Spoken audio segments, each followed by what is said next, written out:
There was a time when Thiruvananthapuram was the unquestioned headquarters of Malayalam cinema. With it came a certain rigidity, a system where access felt limited, hierarchies were entrenched, and fresh voices often struggled to find space. At some point, it didn't feel just closed, it started to feel stagnant. Somewhere along the way, that began to shift. A big part of the shift came with Mammootty's move towards Kochi in the late 90s, and in hindsight, it doesn't feel deliberate. It doesn't feel random at all. It feels like the beginning of a quiet reset.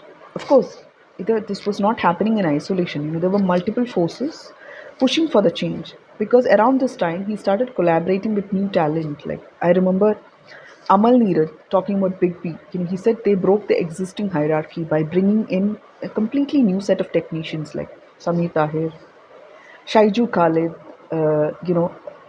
Jomon T. John, Gopi Sundar, Ranadiva, Vivek Harshan. That kind of shift needs backing, right? It needs intent.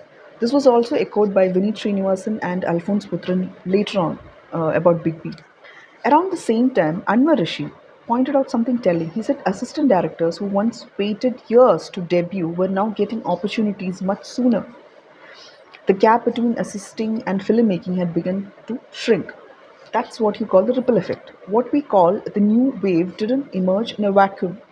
It was enabled by those who stepped out, and an industry slowly pushed to reimagine itself.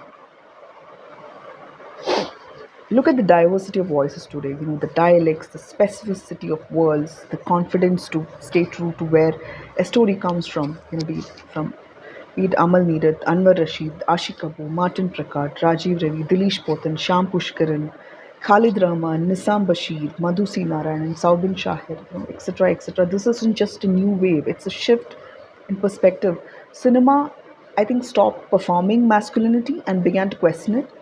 Even if you look at filmmakers like Lijo Jospellisheri, Geo Baby, Girish Shetty, Mahesh Narayanan, Rahul Sadashivan, etc., Basil Joseph, they in a way they can be seen as byproducts of this shift. They may not be from Kochi, but the ecosystem that emerged around that space, the openness, the irreverence, the breaking of form, inevitably, I think, travel beyond geography.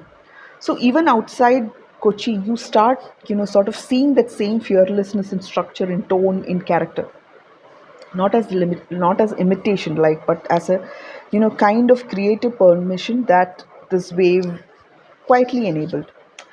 And I just want to be very clear here. This isn't about sort of discounting the golden era of Malayalam